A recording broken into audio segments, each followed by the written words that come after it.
Di sini siapa yang tahu bagaimana cara mencari informasi penting dari suatu teks? Kalau kemarin kalian belajar untuk mencari ide pokok, sekarang kita belajar untuk mencari informasi penting dari teks. Informasi penting dari teks itu bisa diperoleh dari jawaban pertanyaan-pertanyaan yang menggunakan kata tanya apa, di mana, kapan, siapa, mengapa, dan bagaimana. Jadi, kita bisa mengajukan pertanyaan-pertanyaan dengan kata tanya ini untuk mengetahui informasi penting dari teks tersebut.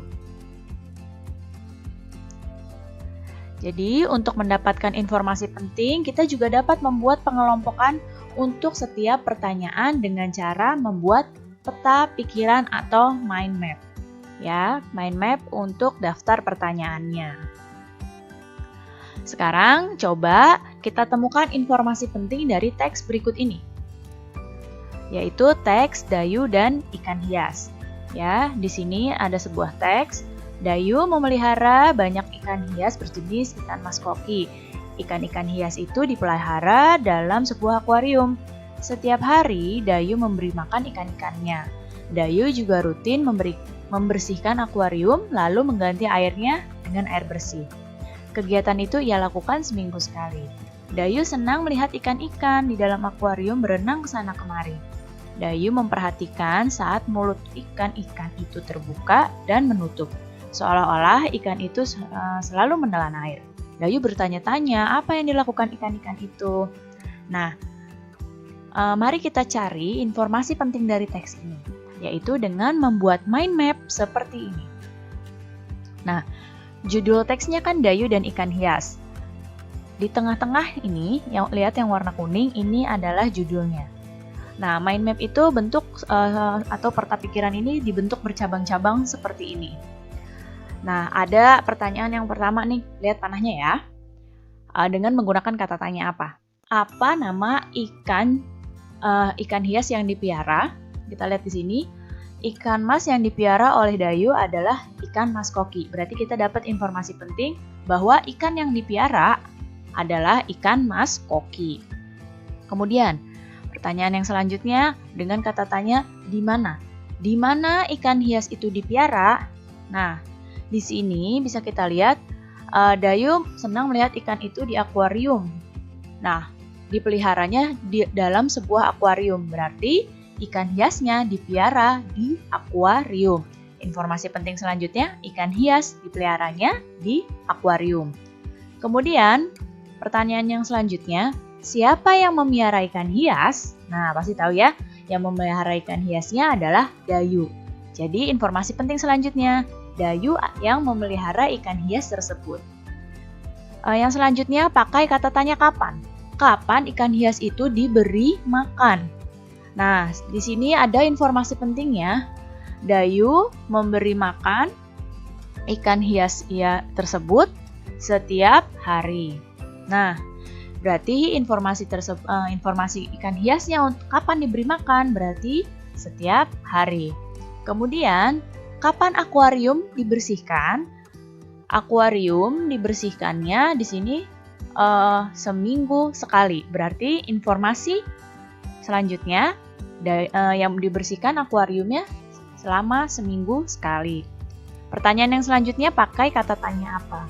Apa yang diperhatikan Dayu saat melihat ikan-ikan hiasnya? Nah, saat Dayu memperhatikan ikan tersebut seperti mulutnya itu terbuka dan menutup. Berarti informasi selanjutnya yang kita dapatkan adalah saat mulut ikan-ikan tersebut terbuka dan menutup seolah-olah ikan-ikan itu selalu menelan air. Nah, dari mind map pertanyaan ini kita bisa mendapatkan seluruh informasi penting dari teks ini. Ya. Jadi, untuk memperoleh informasi penting dari suatu teks, kita bisa membuat daftar pertanyaan dengan mind map seperti ini dengan kata tanya apa, di mana, siapa, mengapa, bagaimana, bisa juga dengan berapa ya. Jadi dengan kata tanya tersebut kita bisa menggali informasi-informasi penting dari teks. Sekarang perhatikan gambar di hadapan kalian ini. Suasana pada gambar ini tampak segar ya. Kira-kira kenapa kamu bisa menyimpulkan ini tampak segar? Ya, karena pada gambar ini banyak pohonnya. Berarti lingkungannya ini sangat hijau dan banyak pohon ini berarti banyak juga oksigen yang ada di lingkungan ini. Seperti yang kita tahu, oksigen itu sangat diperlukan makhluk hidup untuk bernapas. Jadi setiap makhluk hidup itu membutuhkan oksigen untuk bernapas, baik itu manusia, hewan, ya membutuhkan oksigen untuk bernapas. Nah, sekarang kita akan belajar tentang sistem pernapasan hewan. Nah, ada beberapa hewan yang akan kita bahas di sini. Yang pertama adalah cacing tanah. Kemudian ada serangga, ikan, amfibi, reptil, burung, dan mamalia. Kita bahas pertama cacing tanah. Cacing tanah ini bernapas dengan permukaan kulit. Kemudian serangga, segala macam serangga itu bernapasnya dengan trakea. Kalau ikan, bernapasnya dengan insang. Amfibi atau katak itu punya dua fase pernapasan. Kalau berudu, dia bernapasnya dengan insang, sedangkan kalau sudah dewasa, dia menggunakan paru-paru dan kulitnya. Reptil bernapas dengan paru-paru. Burung bernapas dengan paru-paru dibantu dengan pundi-pundi udara. Dan mamalia bernapas dengan paru-paru. Nah, yang pertama adalah cacing tanah. Cacing tanah ini tidak punya alat pernapasan khusus seperti hewan-hewan lain. Jadi, cacing ini bernapas melalui permukaan kulitnya. Jadi nih, permukaan kulit cacing ini akan selalu berlendir. Jadi untuk mempermudah penyerapan oksigen dari udara. Jadi udaranya ini masuk melalui kapiler-kapiler ini dari kulit cacing ini dan dialirkan melalui kapiler-kapiler ini ke seluruh tubuh cacing. Jadi cacing tetap bisa menghirup oksigen melalui kulitnya. Jadi kulitnya tetap selalu berlendir karena untuk memudahkan cacing menyerap oksigen dari udara. Kemudian serangga. Kalau serangga ini bernapasnya dengan menggunakan trakea. Nih trakea yang ditunjuk oleh panah ini. Trakea ini adalah saluran halus yang beredar ke seluruh tubuh serangga. Ya, jadi kalau serangga alat pernapasannya adalah trakea. Cara bernapasnya, oksigen masuk melalui lubang yang disebut stigma. Jadi masuk di stigma-stigma ini oksigennya, lalu diedarkan oleh trakea ke seluruh tubuh serangga. Ya, jadi masuknya lewat stigma, kemudian diedarkan oleh trakea ke seluruh tubuh serangga. Selanjutnya adalah ikan. Ikan ini bernapas menggunakan insang. Insang itu seperti apa? Nah, lihat tip yang ibu tunjuk panah. Insang ini berbentuk lembaran-lembaran tipis seperti ini. Ya, ini insang bentuknya seperti ini nih lembaran-lembaran insangnya. Jadi, kalau ikan itu bernapas menggunakan insang dan mengambil oksigen yang ada di dalam air. Karena ikannya hidup di air, jadi dia harus mengambil oksigen yang ada di dalam air. Nah, di sini air yang mengandung oksigen masuk melalui mulut ikan. Nah, di sini masuk melalui mulut ikan. Kemudian mulut ikan ini nanti tertutup dan airnya akan keluar lewat insang yang terbuka, sedangkan udaranya masuk ke tubuh ikannya. Ya, jadi air masuk melalui melalui mulut, kemudian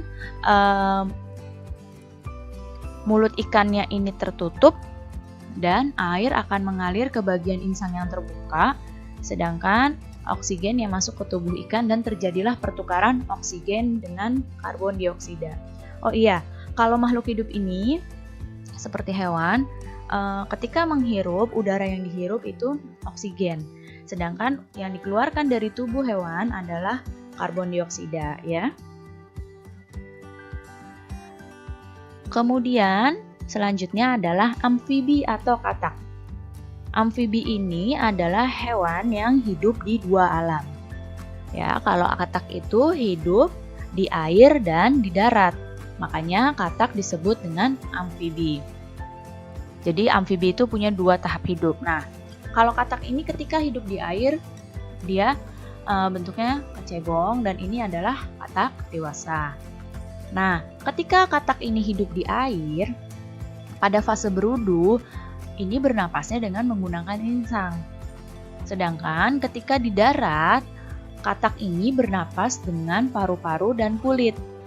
Nah, di sini amfibi memiliki kulit yang selalu lembab dan basah untuk membantu pertukaran oksigen dan karbon dioksida. Selanjutnya adalah reptilia atau hewan yang melata. Nah, hewan yang termasuk jenis reptil diantaranya adalah ular, kadal, cicak, buaya, dan biawak. Ya, itu adalah kelompok reptil atau hewan yang melata.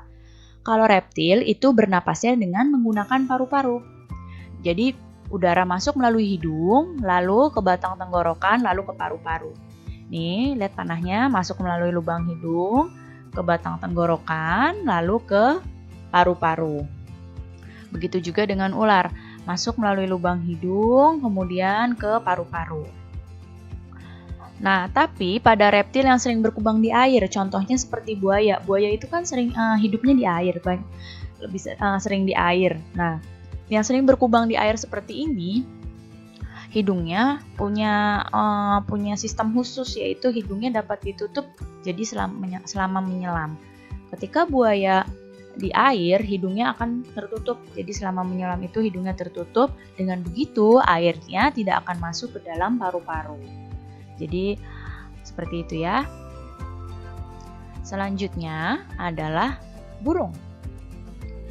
Hewan-hewan pada kelompok burung ini bernapas dengan menggunakan paru-paru, sama seperti reptil. Ya, napasnya menggunakan paru-paru. Tapi burung ini punya alat bantu pernapasan, yaitu pundi-pundi udara. Jadi pundi-pundi udara ini mampu menyimpan udara. Ketika terbang, burung itu tidak bernapas melalui hidung, tapi menggunakan udara yang tersimpan di pundi-pundi udaranya. Ya, jadi ketika terbang, burung itu tidak bernapas dari hidung, melainkan dari pundi-pundi udara. Sedangkan ketika dia sedang bertengger di pohon, dia akan bernapas menggunakan paru-parunya. Jadi alat utama pernapasan pada burung adalah paru-paru dibantu dengan pundi-pundi udara. Selanjutnya adalah mamalia. Mamalia ini adalah hewan-hewan yang menyusui anaknya, seperti kuda, kemudian kucing, kambing, sapi, harimau, ikan paus, kemudian lumba-lumba, itu adalah termasuk mamalia. Monyet juga termasuk mamalia. Nah, jadi kalau mamalia ini sama dengan reptil, yaitu bernapas dengan paru-paru. Tapi hanya paru-paru saja kalau di mamalia. Jadi oksigen ini masuk melalui hidung, lalu ke tenggorokan, lalu ke paru-paru. Nah, kalau mamalia yang hidup di air bagaimana bernapasnya? Nah, mamalia yang hidup di air bernapas dengan cara memunculkan diri ke permukaan air secara berkala, atau kadang-kadang dia suka muncul di permukaan air untuk mengambil udara. Seperti ini. Lumba-lumba dan paus ini merupakan mamalia yang hidup di air, tapi mereka kan tetap butuh oksigen untuk bernapas. Jadi, kedua hewan ini akan sesekali muncul ke permukaan air untuk apa? Untuk mengambil oksigen yang ada di udara. Nanti baru dia menyelam lagi ke air. Jadi ketika tubuhnya hewan ini sudah butuh oksigen, maka akan muncul ke permukaan air. Ya, secara berkala lalu mengambil udara, baru masuk lagi ke dalam air.